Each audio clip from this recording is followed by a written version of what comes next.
Jaya Radha Madhava Kunja Bihari Madhava Kunja Bihari Jaya Radha Madhava Kunja Bihari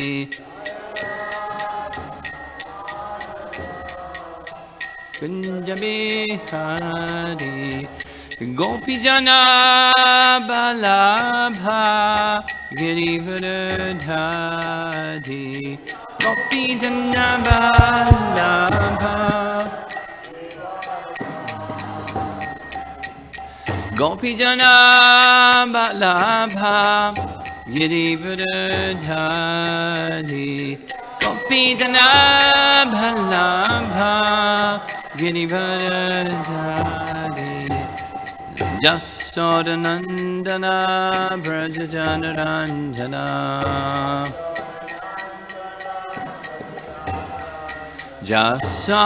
Jasodanandana Brajajanaranjana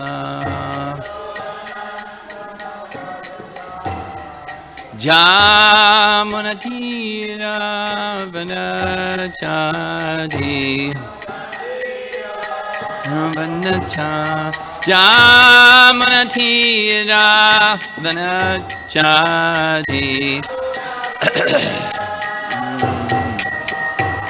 Jaya Radha Madhava Kunja Bihari Radha Madhava Kunja Bihari Jaya Radha Madhava Kunja Bihari Jaya Radha Madhava Kunja Bihari Gopi Jana Balabha Girivardhari Gopi Jana Balabha Girivardhari Gopi Jana Balabha Girivardhari Gopi Jana Balabha Girivardhari Jasodanandana Brajajanaranjana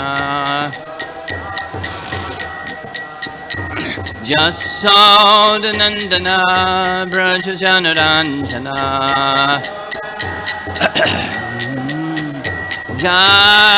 Jamunatira Vanachari Jamunatira Vanachari Jaya Radha Madhava Kunja Bihari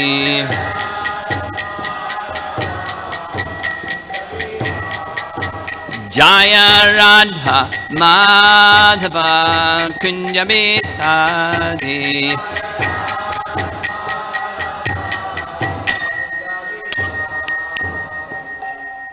Jaya Vishnupad Paramahamsa Parivijagacharya Astatara Srimad His Divine Grace D.C. Bhaktivedanta Swami Srila Prabhupada Ki Ananta Koti Vaishnava Grantaraj Srimad Bhagavatam Ki Gaur Pimanandi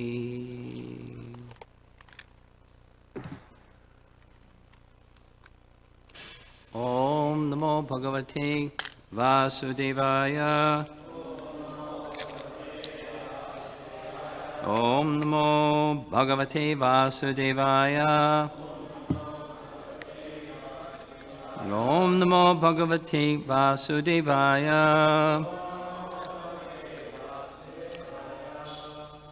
Text 44 Demigods appeal to the Lord for protection.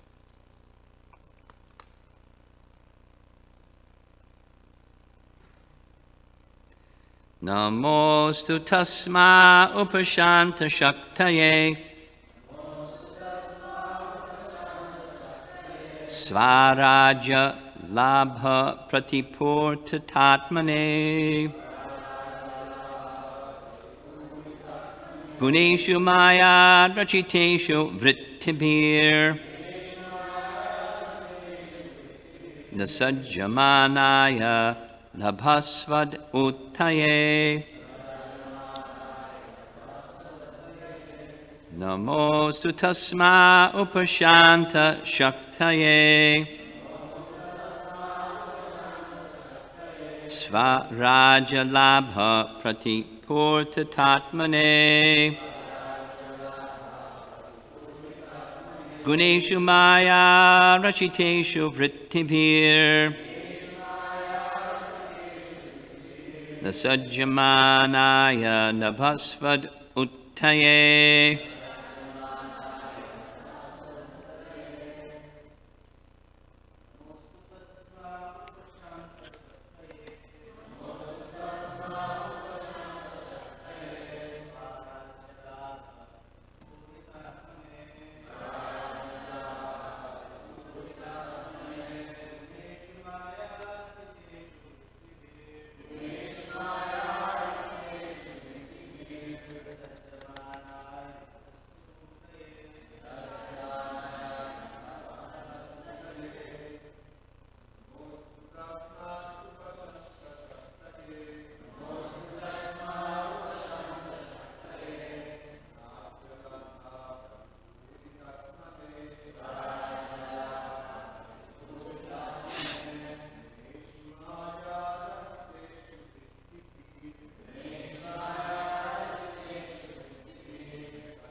Santa Shaktaye.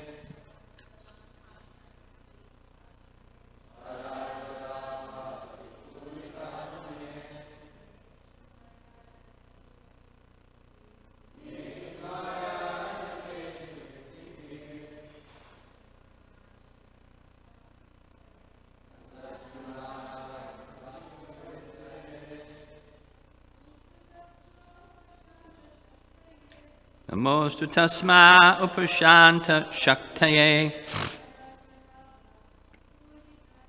Svaraja labha pratipuri tatmane Guneshu maya rachiteshu vrittibhir Sajjamanaya nabhasvad uttaye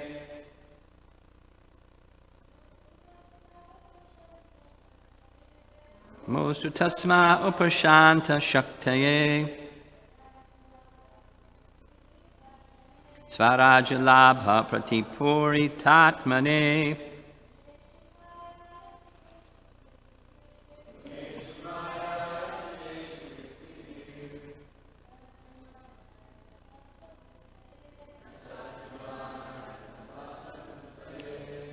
Namaha. Our respectful obeisances.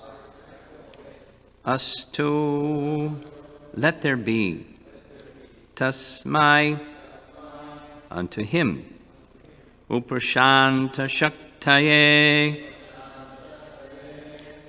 who does not endeavor to achieve anything else,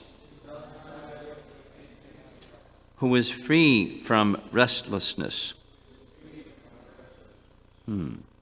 Svaraja, completely independent. Labha, of all gains. Pratipurita, fully achieved.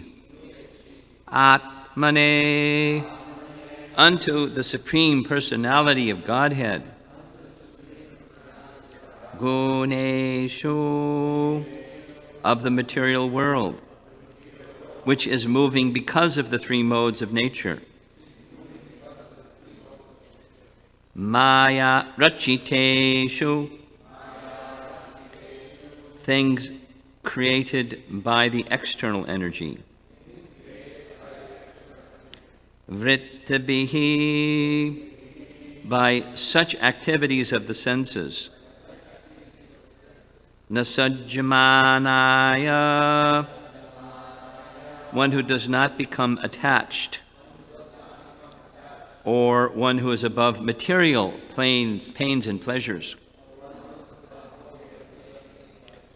Nabhasvat, the air. Uttaye, unto the Lord, who has created this material world as his pastime. Translation: let us offer our respectful obeisances unto the Supreme Personality of Godhead, who is completely silent, free from endeavor, and completely satisfied by his own achievements. He is not attached to the activities of the material world through his senses. Indeed, in performing his pastimes in this material world, he is just like the unattached air. Purport by Srila Prabhupada. We can simply understand that behind the activities of material nature is the Supreme Lord, by whose indications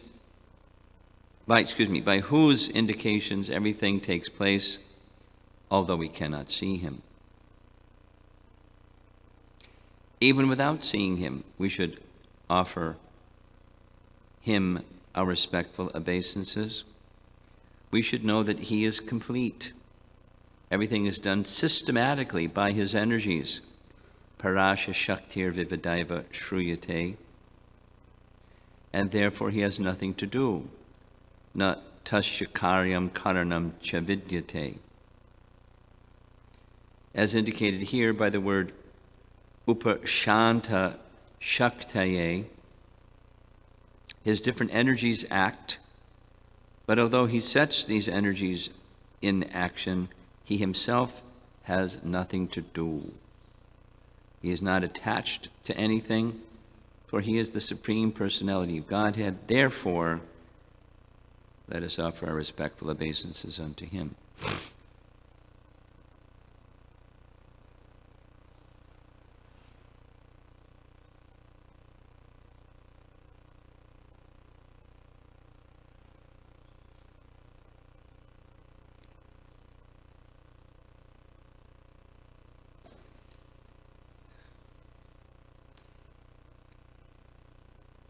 To properly engage in devotional service,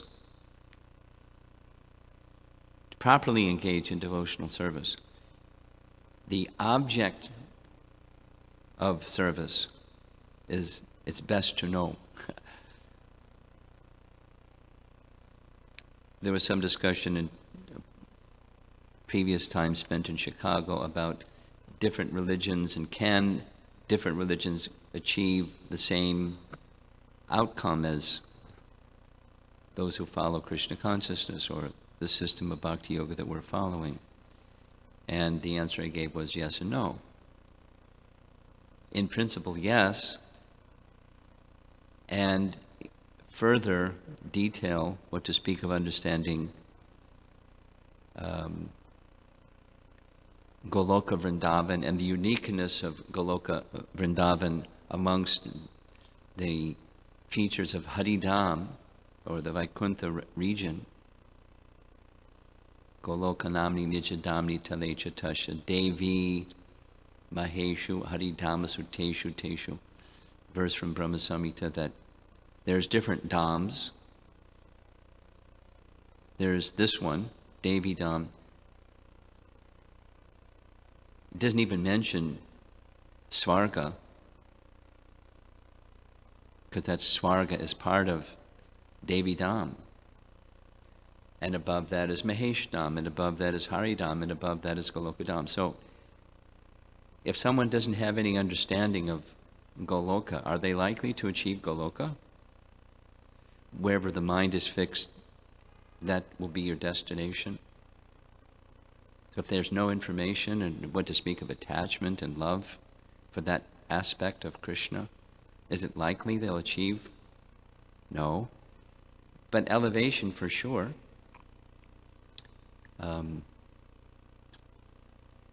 I arrived yesterday late morning on a Southwest Airlines flight, and there was a lady sitting right in front of me in the flight, and when we got off, waiting for our bags to come, took a long time. So she's in a wheelchair, and she wheeled over and said, "Can I ask you a question?" "Sure." "I have to give a talk on Sunday at our church on as you sow, so you shall reap. Could you comment something?"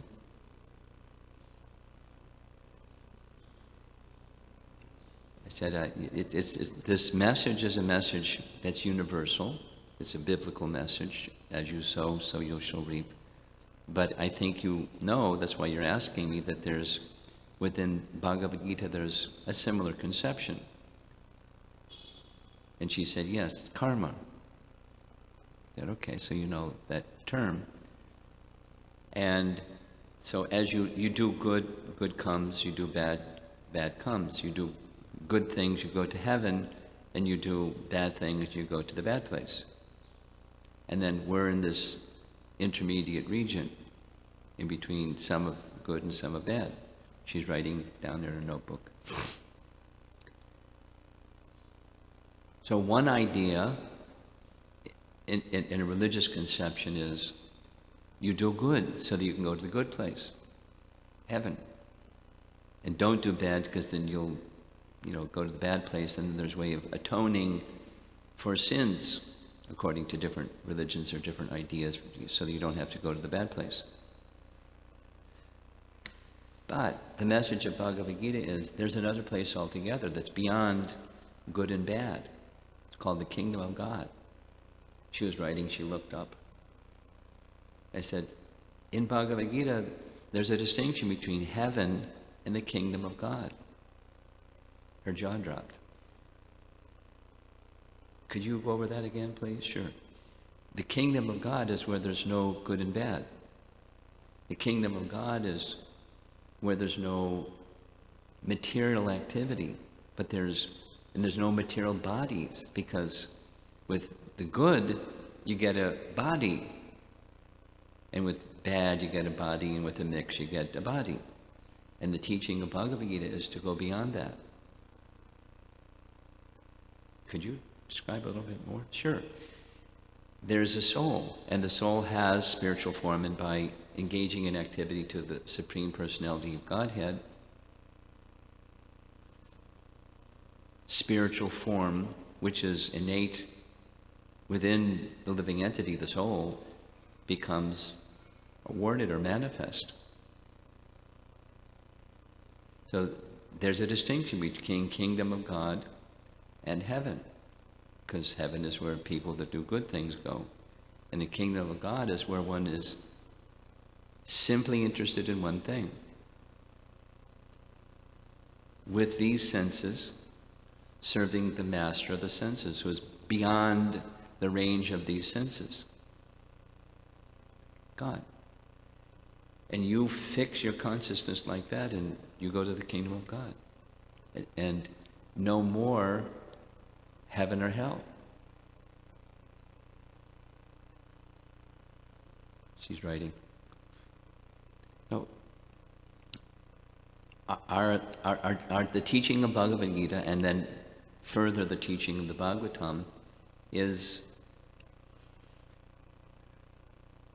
that there may be something in Western theology that's akin to this. I'm not aware of it. In Bhagavad Gita, it's explicit in multiple places.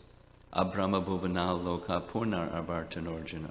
From the highest planet up to Brahmaloka, what to speak of Swarga, up to Brahmaloka, down to the bottom region. Don't aspire for those, Krishna says. So how are we going to, the answer is in the purport, how are we going to serve he who is beyond the senses?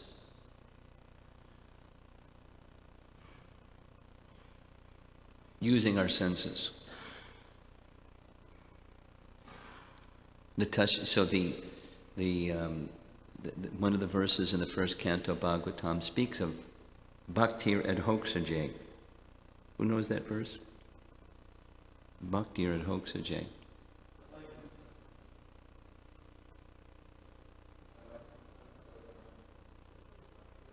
This is Sutta Goswami's response to the question, what's the essence?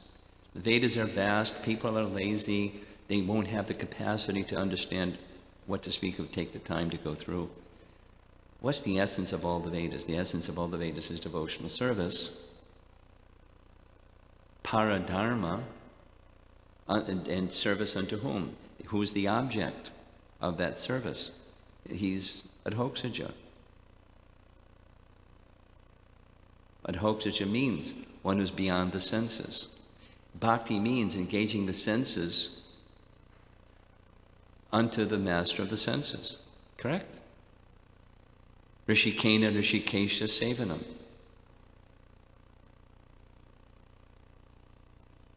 Serving with our senses he who is beyond the senses.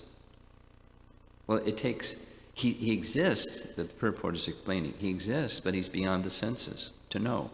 You can't with these eyes or with the subtle sense of mind know him. But you can know him through the medium of serving with the senses, mind fixed on him, the master of the senses. He becomes knowable. That is to say, he discloses himself. It's a science and it's mystical. The bhakti process is both. It's a spiritual science and it's a mystical process. And in this mystical process, it's filled with apparent contradictions. And I'm going to speak a little bit about Queen Kunti's prayers because she touches on the same point as Bhagavad Gita touches on the same point, which is there's a mystery to Krishna's Janmastami, Krishna's Janma, and there's a mystery to Krishna's activities. And part of the mystery is expressed here. He has nothing to do, and yet he does things, or he does things, but he's the non-doer. Doesn't he say that in Bhagavad Gita? Yes. He describes the Varnashram system, Chaturvarna Maya Shrishtam, I have created it. Guna Karma Vibhagasha. And then he goes on and says, but yet I'm the non-doer. I do, but I don't do. Or the creation, it's in this verse specifically. He's beyond the senses, he creates, but he does nothing. So that he is unborn, but he's born. In Queen Kunti's words, he's the life heir, but he makes his appearance. It's a mystery. And some say this, and some say that, and some say the other thing. It's a big mystery. He comes because he desires to come. In fact, everything happens because he desires for something to happen, and therefore it happens. And that's the reference in the purport. It's an Upanishadic, Svetashvatara Upanishad, meaning Mayavadis don't accept the Bhagavatam, they accept the Shrutis. And amongst the Shrutis, they have some of their favorites. Chandogya Upanishad and Svetashvatara Upanishad. Because as far as they're concerned, it says all there is Brahman, and there ain't nothing else. That's their reading. And therefore Prabhupada often liked to quote the Svetashvatara Upanishad that says, the absolute truth has potency. So it starts as referenced in the purport. Natasya karyam karanam cha vidyate. Natasya karyam says he has nothing to do. Natasya karyam karanam, yet he's the cause. Cha vidyate. He had nothing to do, but he is the cause. So that, as far as they're concerned, that's Brahman. He doesn't do anything. Brahman is the cause of everything. All there is, in fact, is Brahman. Natasya, it's pronoun. It doesn't give Krishna's name. He or it, pronoun. Natasya karam karanam cha vidyate. Yet, through his potency, parasya shaktir, so that the reference is being made because that's in this verse also, upashanta shaktaye. We know what shanti means, peace. Upa shanta. Prabhupada is in the verse, he's completely silent, or he's peaceful. Upa shanta. Upa is come near, like Upanishad. Upaveda. Upa, come near. Upashanta shaktaye. Prabhupada has translated it, he who does not endeavor to achieve anything else. He doesn't do anything, but he creates. And that's according to the Bhagavatam, that's one of his pastimes. Mahavishnu's pastime. But he creates, but he doesn't do anything. He's just lying in Yoga Nidra. All he does is he desires, and voila, or bhavati, it takes place. And how does it take place? Swabhavaki jnana bala kriya. Jnana, potencies of the Supreme Lord, his jnana potency, his bala potency, and his kriya potency.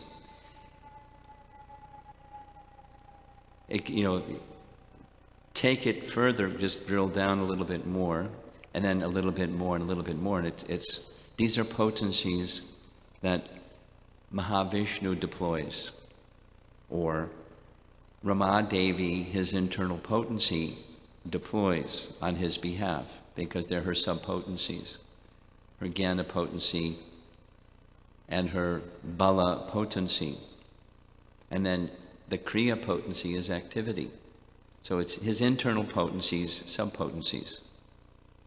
He does nothing. His potencies do everything. And that's how the mystery, this apparent contradiction thing, he who is unborn is born, who he has nothing to do does things. And when he does things, he doesn't do things. It's double talk. He's very near and he's very far away as well, etc. He's within everything, he's outside of everything. He does not walk, but he can overcome all others running. It's double talk. What's going on? That's the double talk within the Upanishads as read by the empiricists. Well, it's Brahman. Because there's only one thing. And when there's one thing, you can't have potencies. But the Svetashvatara Upanishad says, no. Potencies. Parasya potencies. Transcendental potencies. By which he who does nothing does things, because it's done by his potencies. Yes? That's how the apparent contradiction is resolved. Just three other things, and I'll end the class. Jiva Goswami, one of my heroes, Jiva Goswami says in his Bhagavat Sandarbha, there's no question of understanding God, Bhagavan, without accepting that he has innumerable and inconceivable potencies.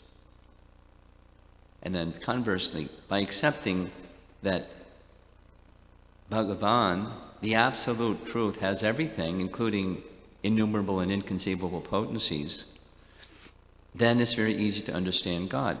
That which is apparently contradictory becomes understandable. Even though he's beyond the senses, we can serve him. So it requires some faith. It requires faith to live, to walk across the floor, to breathe, to drink water. Faith is inextricable. You can't remove faith from life. It's part of life. So faith in transcendence, that which you cannot see with these eyes but can know through bhakti, because then the transcendent discloses himself. Just like these nice verses from yesterday, by regularly reading Srimad Bhagavatam, Krishna appears in the heart. By regularly reading Srimad Bhagavatam, the heart becomes pure and Krishna appears in a pure heart, although he's beyond the senses. He's not knowable that way. He is knowable by revelation. He chooses to reveal himself, and then he can be known. And it's, in degrees. It's not 100% or nothing. It's proportionate to one's devotion, one's submission unto him. And that means submission unto him means submission unto those who represent him, his empowered representatives, submission unto those personalities.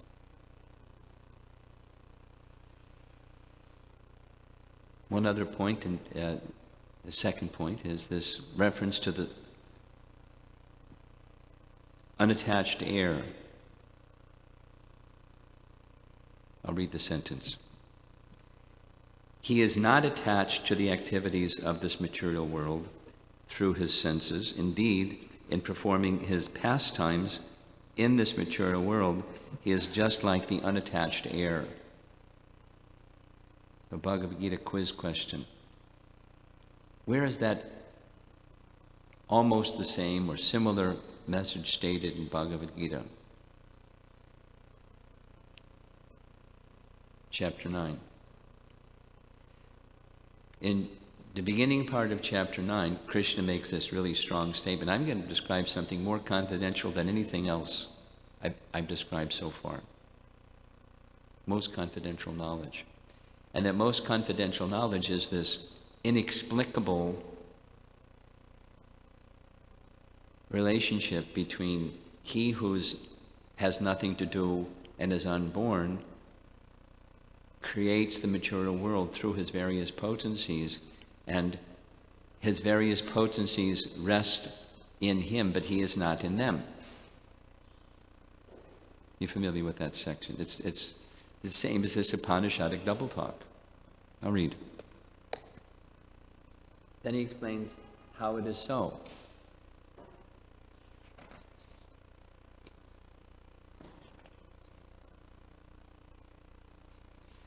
By me in my, this is text 4, chapter 9. We'll go through text 6. By me in my unmanifested form,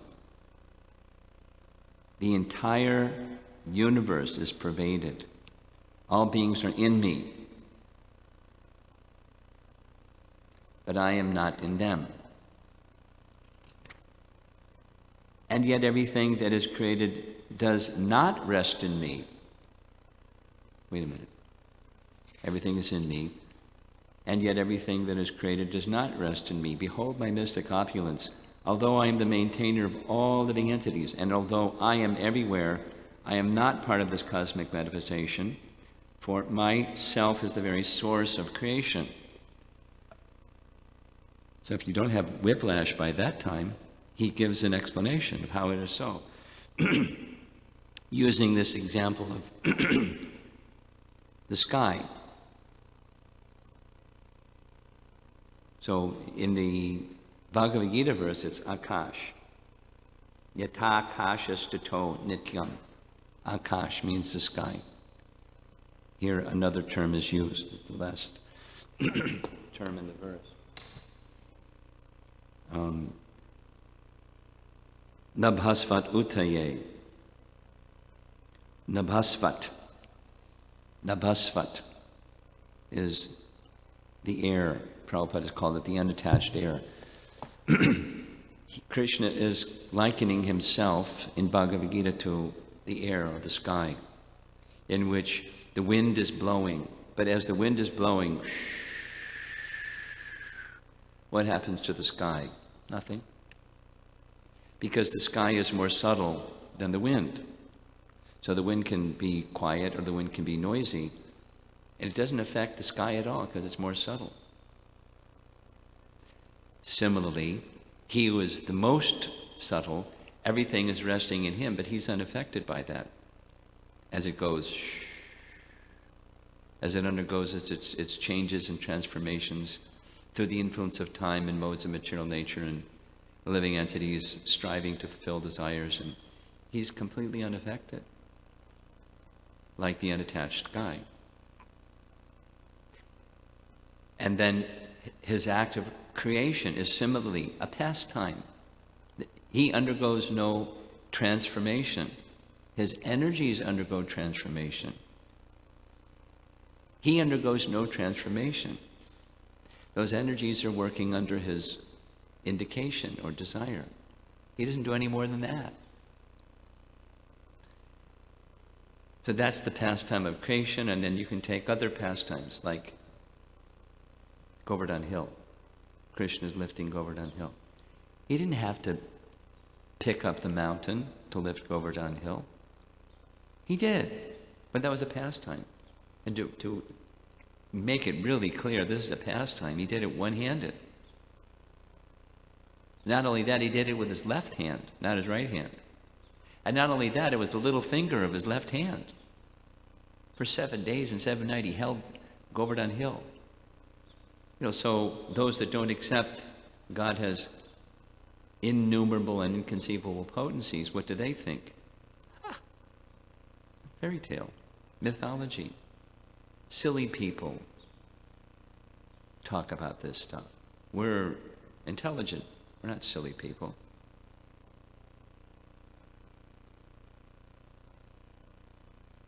And so forth. It's offensive.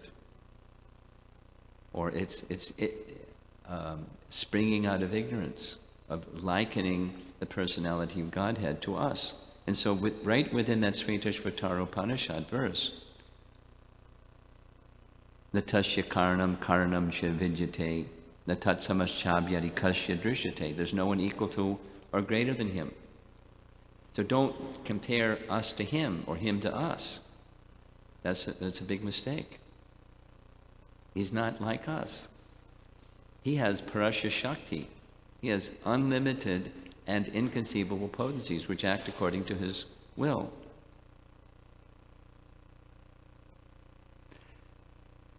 That's the personality of Godhead, unto whom we should offer our obeisances.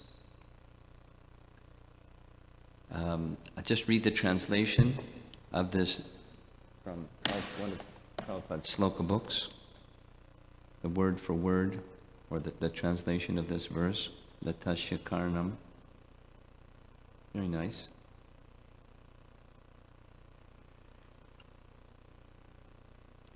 The Supreme Lord has nothing to do. Nothing is equal to or greater than him. That's not tat samas. There's no one is equal. And abhiyaka. Abhiyaka means superior. No, he has no equal, he has no superior. He is one of a kind.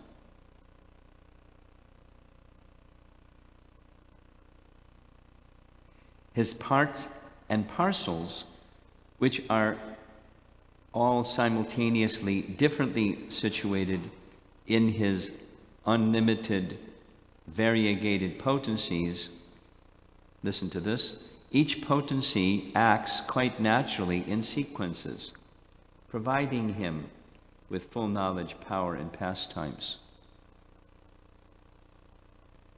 His potencies create, and his potencies perform pastimes, and his potencies this and that. But he has nothing to do. So when he does, It's a pastime. Now, this is our understanding that's not shared by impersonalists or even, religionists that don't really believe in the personality of Godhead. He can't look like that. He can't do that. And so forth. Well, why not? If he has unlimited and inconceivable, if you say he doesn't have unlimited inconceivable potencies, then how have you understood God? And your idea of, like this, this lady of, you sow, as you sow, you shall reap. What's that position of serving God without motivation, without wanting something, good? The feeling of doing good and the result of doing good, going to heaven. What's it like to not have that good hankering and bound the reaction of that good hankering? What's it like? That's the kingdom of heaven. And that's what the Bhagavatam is teaching. So last point, as the title of the chapter indicates, the Lord Brahma is helping the demigods get out of their disturbed state of mind. And he does it by transcendental sound vibration. He's pointing again and again and again to the lotus feet of the personality of Godhead. And this is the first verse, this text 44, that changes the pattern that's been for some number of verses that all end in this prasiddhatam na samahavibhutihi. So the mahabhutis, or vibhutis, of the Supreme Lord have been enunciated over and over. Let us take shelter of Him who has all these mahavibhutis. This is the first verse that breaks from that pattern. But it starts, Namostu tamasa upashanta shaktaye. It's significant. It's poetic, but it's also significant that now no longer is there this list of the vibhutis of the personality of Godhead, but so now it's conclusion. He has these upashanta shaktaye. He personally doesn't endeavor for achieving anything through these potencies. He has nothing to achieve. He's not wanting in anything. So when he does the creation, why? It's reciprocation of the living entities that want one. Although it's very unadvisable, not a good program, material creation. Please don't go there. I want to enjoy. So then we have our struggle with Maya, trying to enjoy. And we don't want to let go, even if it's a struggle. So he doesn't really want the creation, but he provides it to reciprocate with the living entity. And he has his representatives that remind us that's really not the position of happiness. That's Lord Brahma with the demigods, because their unhappiness is their expectation for happiness that got interrupted. So he's pointing to the lotus feet of the Supreme Lord, who you should become like him. You take shelter of him, you'll become like him. He has nothing to do, although he makes the creation as a pastime. So just do your service. Same to us, just do your service. Easier said than done. But that's the encouragement of Srimad Bhagavatam's message in this section. If we understand by the message of Srimad Bhagavatam, here specifically the words of Lord Brahma to the demigods, it will help us attain the kingdom of God, going beyond, as you sow, so you shall reap. The bondage of birth and death in this world. That's the indication of Bhagavad Gita, and further what's being encouraged here by Lord Brahma to the demigods. Do your service. But fix your consciousness upon the lotus feet of the personality of Godhead. And as he does, you do. Just pursuing, assisting him. That's our life. Doesn't always go smoothly. That's life. Sometimes it goes smoothly. Sometimes it's great. Like the weather. Sometimes and sometimes not. We go on with our service regardless of the circumstance because that's our proper position. It's how we get access to the kingdom of God, even in this present lifetime. It takes faith, but it takes faith to know of transcendence anyways. It takes faith to know of the soul.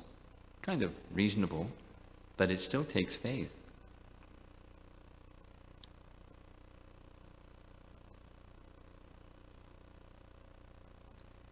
Okay, so any discussion?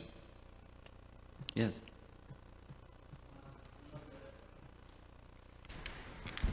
Two things. The last word in the verse, Utaya. One of the 10 topics of Bhagavatam is Uti, or the urge to create. Yes. So it was a very nice translation, Prabhupada saying it's his pastime that he creates the material world. So that's just an observation, and Utaya, see if you'd like to say something. Well, it's in the third canto specifically also. In the third canto, it speaks of creation as a pastime. And normally we, at least I've been accustomed to thinking of pastimes as, pastimes. Krishna breaks the butter pot and feeds the monkeys and etc. Those are pastimes of Krishna. Those are pastimes of Krishna. Creation is another pastime of Krishna. There's the internal and the external potency acting. Those are pastimes, both. And how does he do it? Through his Parasya Shaktir Vividaya Vashruyate. Swabhaviki. So they act differently according to the application of his pastime. And that has a lot to do with the regard toward Krishna that the living entity has. It'll be this pastime or that pastime, appropriate for the living entity.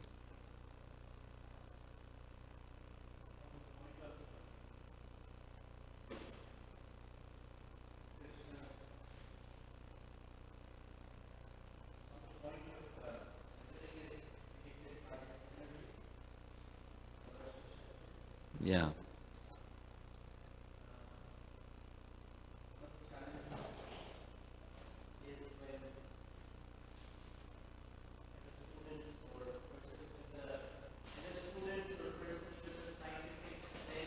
Yeah.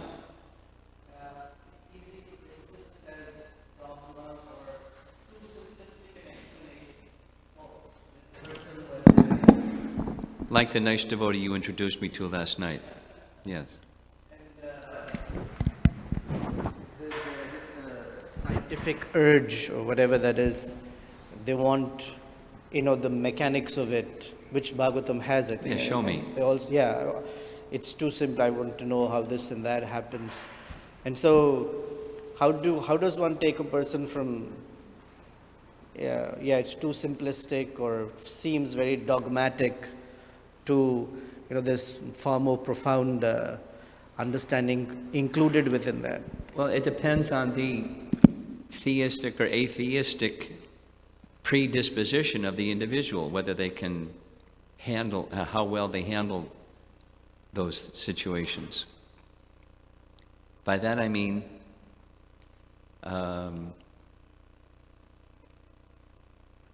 if there's a predisposition, it's got to be wrong, because it's not science. It's got to be wrong. And so I'm simply searching for holes in the bucket. I pour water in and see if water comes pouring out of the bucket. Say, look at this, it's got holes in the bucket. Kind of what devotees, in this discussion with this young man, what devotees may do when going to material science, where's the holes in the bucket? So there's a theory that says all there is matter, and the laws governing matter, and there's nothing else. So that's the theory. Does the theory hold water?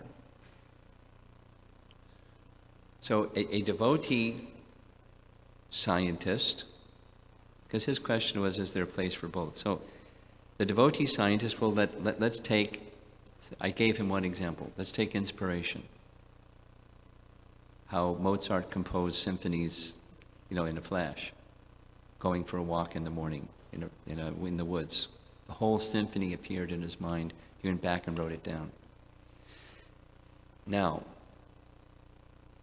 scientist Sariputta says, according to the statements of science, how many bits of information can one synapse process per moment? And they have some number. And you take all the synapses in the brain and multiply that, synapses in the brain, and on laws of probability, is it possible that the electrochemical events in the brain produce the symphony? It's just matter and the laws governing matter, and it's not possible mathematically. The theory doesn't hold water, it's got leaks. And then other examples of that, of Sariputta being a mathematician. But it just, you take the approach and see, does it hold water?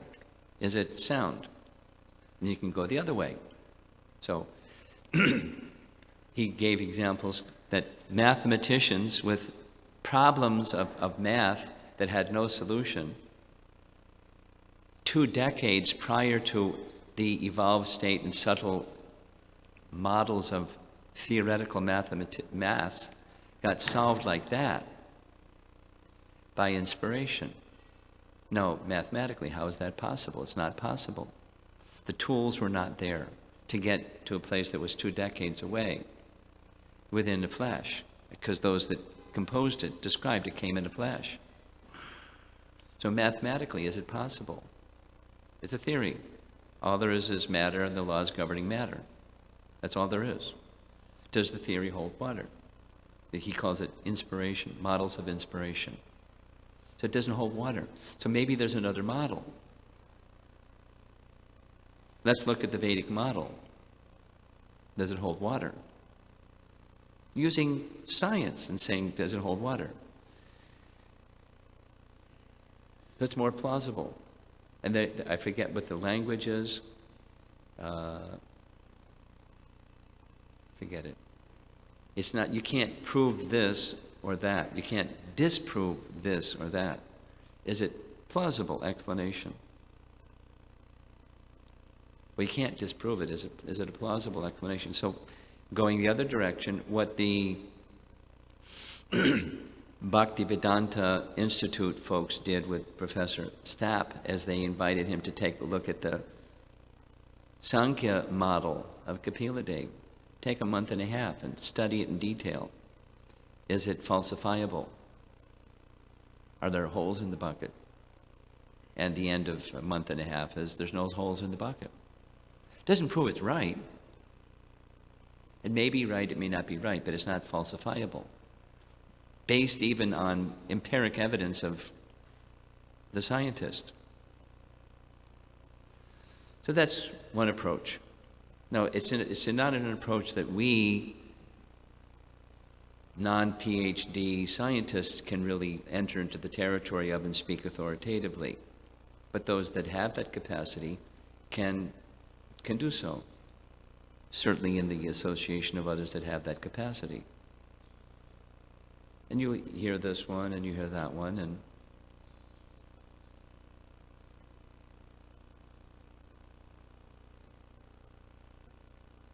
show me the evidence. Forget his name, the arch atheist professor. Yeah. Show me the evidence. Where's the evidence?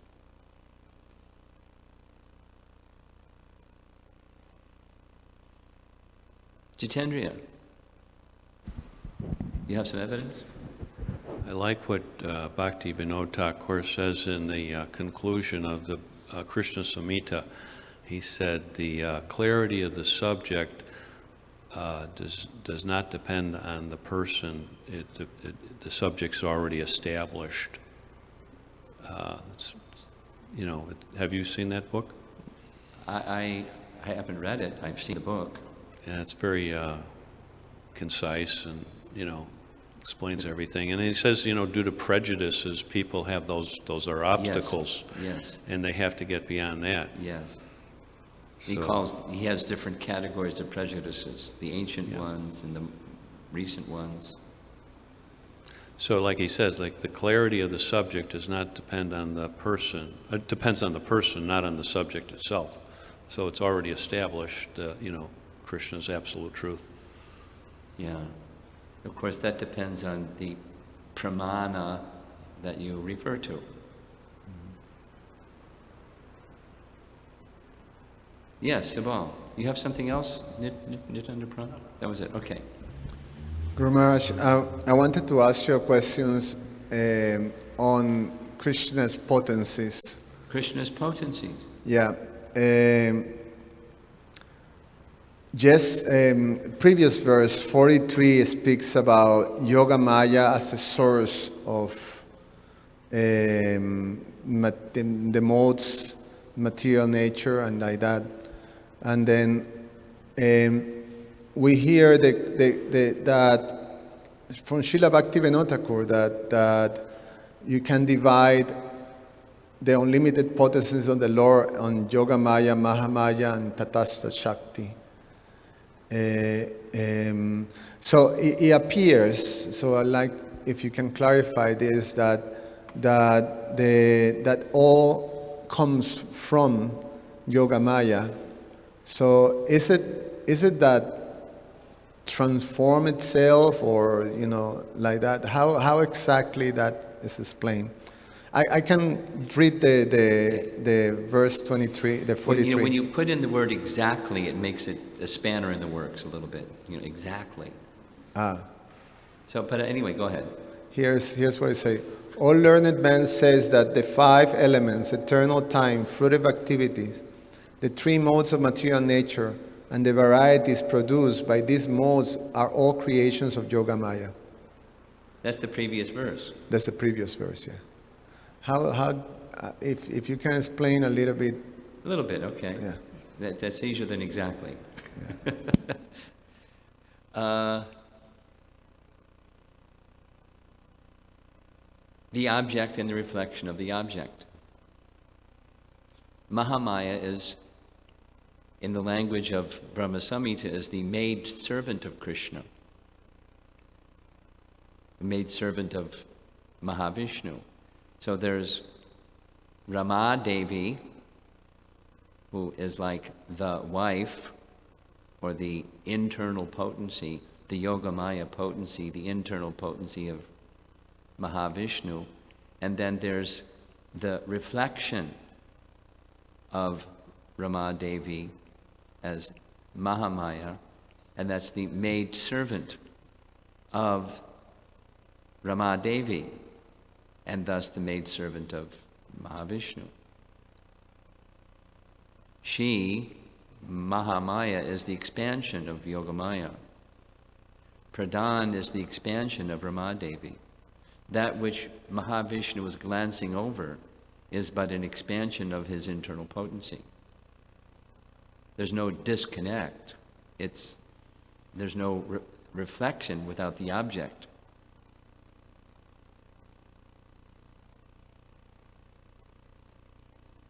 So in that sense, it's one. And then in another sense, it's diverse or different. Internal potency, external potency, Yogamaya, Mahamaya. And then the living entity is another potency, marginal potency. And then there's subpotencies of those potencies, at least the Mahamaya and Yogamaya.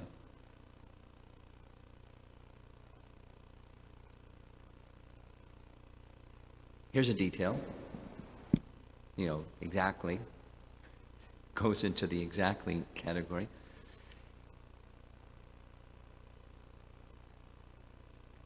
Vishwanath Chakravarti Thakur describes when the glance of Mahavishnu takes place and the living entities along with the time energy are sent, Jnana Shakti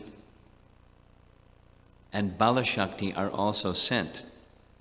Those are subpotencies of Rama Devi. They act under her direction, as does the time energy act under her direction. It's one of her subpotencies.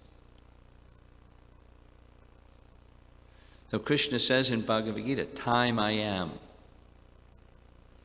the destroyer of all things. But it's Rama Devi's time energy, that's his energy.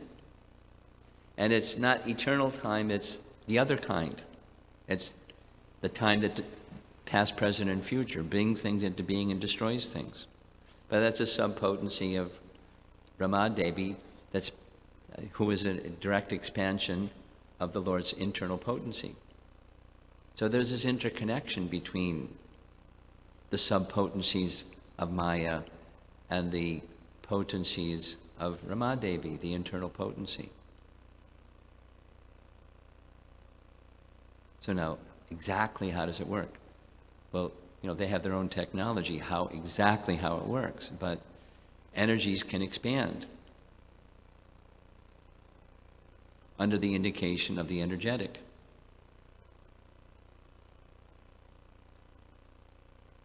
So, Maya Dyakshena Prakriti. Krishna is the person, Super Soul is the overseeing person, but he does nothing. His potencies do everything. He just consents. He sees, upadrashta, anumanta. He permits. That's all. He does nothing. But nothing happens without his sanction. Then the potencies do, because he sanctioned. He's neutral.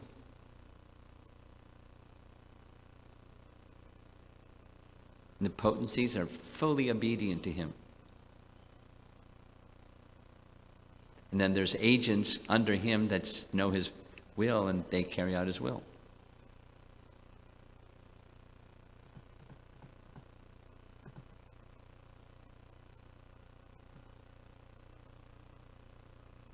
The Bhagavatam, describes the wind blows out of fear of the Lord.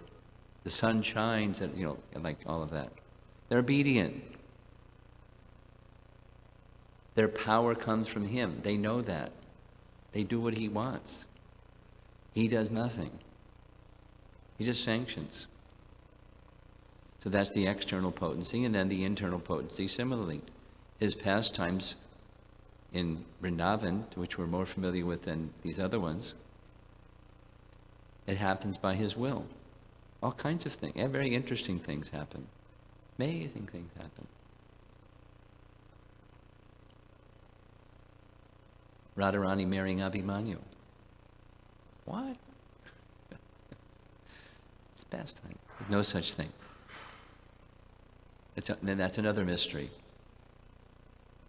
That the internal potency and the external potency, which can't be understood unless one is a devotee and is guided by a qualified devotee. Then these mysteries can be understood, although they can't be understood.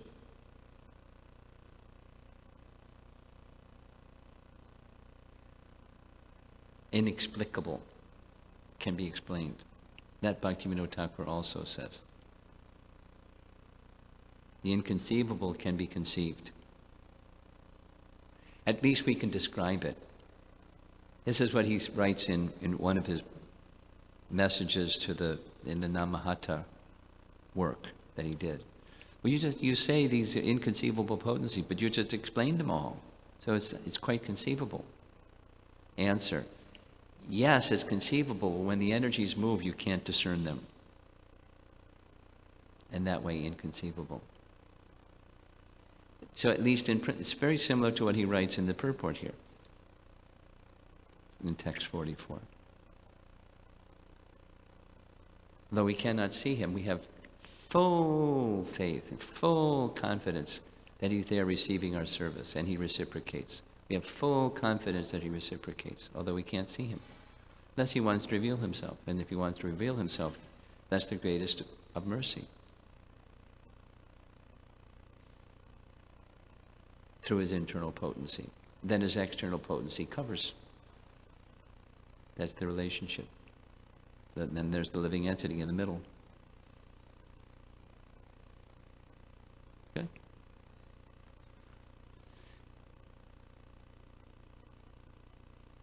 Okay. Srila Prabhupada ki